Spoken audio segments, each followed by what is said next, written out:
ট্রাম্পের চাপে শেষ পর্যন্ত নতি স্বীকার করল ইসরায়েল। পশ্চিম তীর অধিগ্রহণ বিল স্থগিতের নির্দেশ দিয়েছেন নেতানিয়াহু।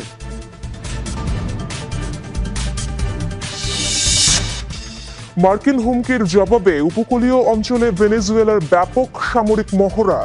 মাদক ছাড়াও অনেক কারণে কারাকাসের ওপর ক্ষুব্ধ যুক্তরাষ্ট্র, জানালেন ট্রাম্প।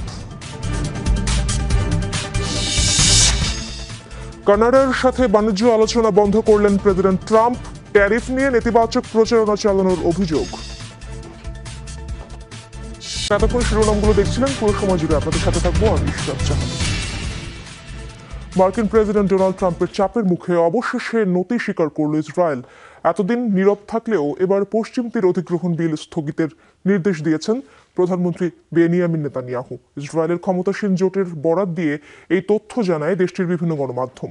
এর আগে পশ্চিম তীরকে ইসরায়েলি মানচিত্রে সংযুক্ত করলে তেল আবিবের ওপর থেকে ওয়াশিংটনের সমর্থন তুলে নেয়ার হুমকি দেন মার্কিন প্রেসিডেন্ট ট্রাম্প। ফিলিস্তিনের পশ্চিম তীর অধিগ্রহণ করতে গেল বুধবার বিল পাশ হয় ইসরায়েলি পার্লামেন্টে। প্রধানমন্ত্রী বেনিয়ামিন নেতানিয়াহুর দলের সমর্থন না থাকলেও বিলটির পক্ষে ভোট দেয় জোট সরকারে থাকা অন্যান্য রাজনৈতিক দল। এরপর বিশ্বজুড়ে শুরু হয় তোলপাড়, নিন্দা জানায় বিভিন্ন দেশ, চাপ আসে মিত্র যুক্তরাষ্ট্রের তরফ থেকেও। এবার এ ঘটনার কঠোর প্রতিক্রিয়া জানালেন মার্কিন প্রেসিডেন্ট ট্রাম্প। সরাসরি হুমকি দিয়ে বলেন, পশ্চিম তীর অতিক্রমণ করলে যুক্তরাষ্ট্রের সব সমর্থন হারাবে ইসরায়েল। টাইম ম্যাগাজিনে দেয়া এক সাক্ষাৎকারে ট্রাম্প পাশ হওয়া বিলের বিরোধিতা করে জানান, পশ্চিম তীর দখল করতে পারবে না তেল আবিব। পশ্চিম তীর নিয়ে চিন্তা করবেন না, ইসরায়েল পশ্চিম তীর নিয়ে কিছু করবে না, ঠিক আছে? তারা খুব ভালো করছে। যুক্তরাষ্ট্রের এই সমালোচনার পর নীরবতা ভেঙেছেন ইসরায়েলি প্রধানমন্ত্রী। ক্ষমতাসীন জোটকে নেসেটে পশ্চিম তীর অধিগ্রহণের বিল পেশ না করার নির্দেশ দিয়েছেন বেনিয়ামিন নেতানিয়াহু। জোট সরকারের চেয়ারম্যান ওফার কাজকে দেয়া এই নির্দেশনার খবর জানিয়েছে ইসরায়েলি গণমাধ্যম ওয়াইনেট নিউজ। অধিগ্রহণ বিলটি আইনে পরিণত হতে আরও 3 ধাপের ভোটাভুটি প্রয়োজন। পাশ হতে হবে নেসেটের পররাষ্ট্র ও প্রতিরক্ষা কমিটিতে। অনিক রহমান, যমুনা নিউজ। প্রতিপক্ষ ফাতাহর সাথে বৈঠক করেছে ফিলিস্তিনের স্বাধীনতাকামী সংগঠন হামাস।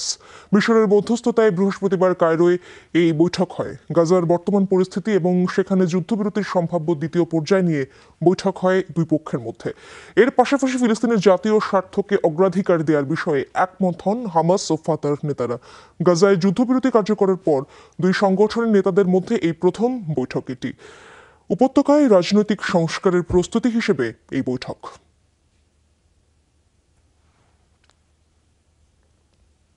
ফিলিস্তিনের স্বাধীনতাকামী নেতা মারওয়ান বারঘুতিকে মুক্তির জন্য সুপারিশের ইঙ্গিত দিয়েছেন মার্কিন প্রেসিডেন্ট ডোনাল্ড ট্রাম্প। বৃহস্পতিবার ট্রাম্পের একটি সাক্ষাৎকার প্রকাশ করে টাইম ম্যাগাজিন। সেখানে মার্কিন প্রেসিডেন্ট জানান, বারঘুতির মুক্তির সম্ভাবনা নিয়ে হোয়াইট হাউসের কর্মকর্তাদের সঙ্গে আলোচনা করেছেন তিনি। তার কথায় স্পষ্ট যে গাজায় শাসন ব্যবস্থা পুনর্গঠনে যোগ্য রাজনৈতিক নেতৃত্ব খুঁজে পেতে বেশ বেগ পেতে হচ্ছে যুক্তরাষ্ট্র ও ইসরায়েলকে। তাই এই নেতৃত্বের শূন্যতা পূরণে মুক্তি দেওয়া হতে পারে ফিলিস্তিনের জনপ্রিয় এই নেতাকে। তবে এ ব্যাপারে কোনো মন্তব্য করেনি হোয়াইট হাউস। গাজায় ত্রাণ প্রবেশে বাধা দিতে সীমান্ত অবরোধ করেছে কট্টরপন্থী ইসরায়েলিরা। বিক্ষোভকারীদের দাবি, যুদ্ধবিরতির শর্ত অবজ্ঞা করে এখনও হামলা চালিয়ে যাচ্ছে হামাস, যাতে নিহত হয়েছে 2 ইসরায়েলি সেনা। যার প্রতিবাদে শুক্রবার ইসরায়েলের পতাকা হাতে ক্যারেম শালোম সীমান্ত অবরোধ করে আন্দোলনকারীরা। এ সময় তারা সীমান্তে দাঁড়িয়ে স্লোগান দেয়। যুদ্ধবিরতি তুলে আবারও ফিলিস্তিনের ওপর হামলা চালাতে নেতানিয়াহুর কাছে আহ্বান জানায় তারা। এ সময় 2 বিক্ষোভকারীকে আটক করে ইসরায়েলি পুলিশ। এদিকে বিশ্ব স্বাস্থ্য সংস্থা জানিয়েছে, প্রয়োজনের চেয়ে আশঙ্কাজনক হারে কম পরিমাণ ত্রাণ প্রবেশ করছে গাজায়। ট্রাম্প দাবি করেছেন যে মধ্যপ্রাচ্যের দেশগুলি গাজায় হামাসের বিরুদ্ধে লড়াই করার প্রস্তাব দিয়েছে। মার্কিন যুক্তরাষ্ট্রের রাষ্ট্রপতি ডোনাল্ড ট্রাম্প পরামর্শ দিয়েছেন যে মধ্যপ্রাচ্যের বেশ কয়েকটি দেশ হামাসের বিরুদ্ধে লড়াই করার জন্য গাজায় সেনা পাঠানোর প্রস্তাব দিয়েছে। এই ভূখণ্ডে ভঙ্গুর যুদ্ধবিরতির মধ্যে ফিলিস্তিনি গোষ্ঠীর প্রতি তার হুমকি পুনর্ব্যক্ত করেছেন। মধ্যপ্রাচ্যে আমাদের এখনকার মহান মিত্রদের অনেকেই এবং মধ্যপ্রাচ্যের আশেপাশের অঞ্চলগুলি স্পষ্টভাবে এবং দৃঢ়ভাবে অত্যন্ত উৎসাহের সাথে আমাকে জানিয়েছে যে আমার অনুরোধে তারা ভারী বাহিনী নিয়ে গাজায় প্রবেশ করার এবং আমাদের হামাসকে সোজা করার সুযোগকে স্বাগত জানাবে, যদি হামাস আমাদের সাথে তাদের চুক্তি লঙ্ঘন করে খারাপ আচরণ করতে থাকে, ট্রাম্প মঙ্গলবার ট্রুথ সোশ্যালে লিখেছেন। ট্রাম্প কোন দেশগুলিকে গাজায় যাওয়ার প্রস্তাব দিয়েছে তা নির্দিষ্ট করেননি, তবে তিনি এই অঞ্চলে সহায়তার জন্য ইন্দোনেশিয়ার কথা উল্লেখ করেছেন। মধ্যপ্রাচ্য এবং মার্কিন যুক্তরাষ্ট্রকে তারা যে সমস্ত সাহায্য দেখিয়েছে এবং দিয়েছে তার জন্য আমি মহান এবং শক্তিশালী দেশ ইন্দোনেশিয়া এবং এর দুর্দান্ত নেতাকে ধন্যবাদ জানাতে চাই, ট্রাম্প বলেছেন।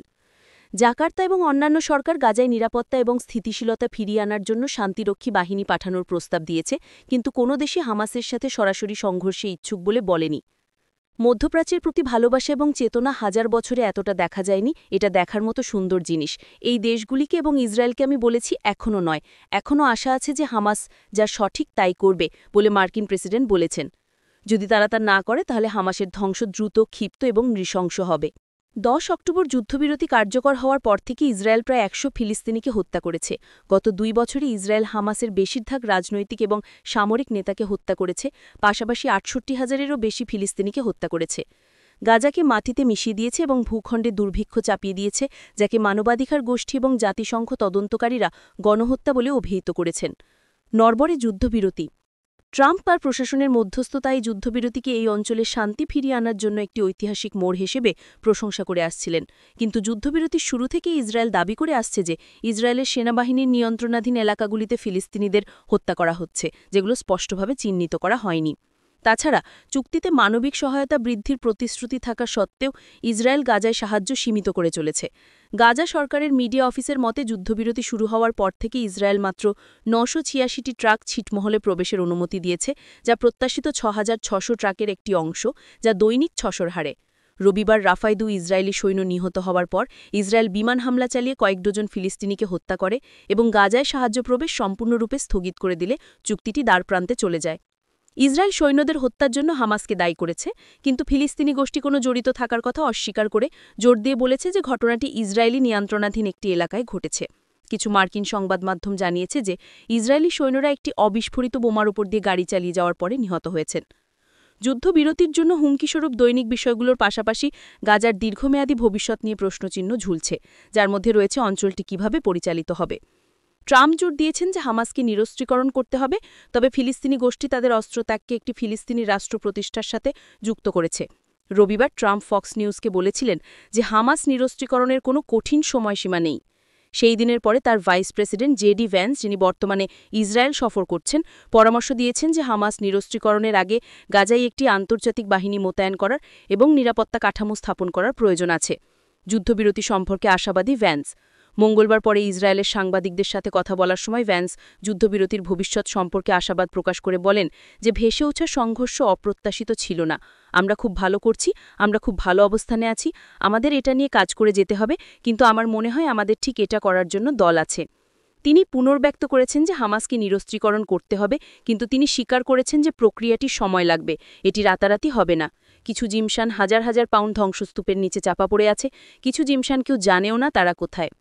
প্রায় 15 জন ইসরায়েলি নাগরিকের মৃতদেহ গাজায় পড়ে থাকলেও যুদ্ধের সময় হাজার হাজার ফিলিস্তিনি নিখোঁজ হয়েছেন, যাদের অনেকে মৃত বলে ধারণা করা হচ্ছে এবং ধ্বংসস্তূপের নিচে চাপা পড়ে আছেন। ইসরায়েল 135 জন ফিলিস্তিনি বন্দির মৃতদেহ গাজায় ফিলিস্তিনিদের কাছে ফিরিয়ে এনেছে, যাদের অনেকের দেহে নির্যাতন এবং মৃত্যুদণ্ডের চিহ্ন আছে বলে এলাকার স্বাস্থ্যকর্তারা জানিয়েছেন। মঙ্গলবার ভ্যান্স ইসরায়েলে মার্কিন নেতৃত্বাধীন সামরিক সহযোগিতা কেন্দ্র খোলা ঘোষণা করেছেন, যেটি গাজায় পুনর্গঠন এবং সাহায্য সরবরাহ ফিরিয়ে আনবে। মার্কিন সামরিক বাহিনীর মধ্যপ্রাচ্যে ভিত্তিক সেন্ট্রাল কমান্ডের কমান্ডার ব্র্যাড কুপার বলেছেন 200 জন মার্কিন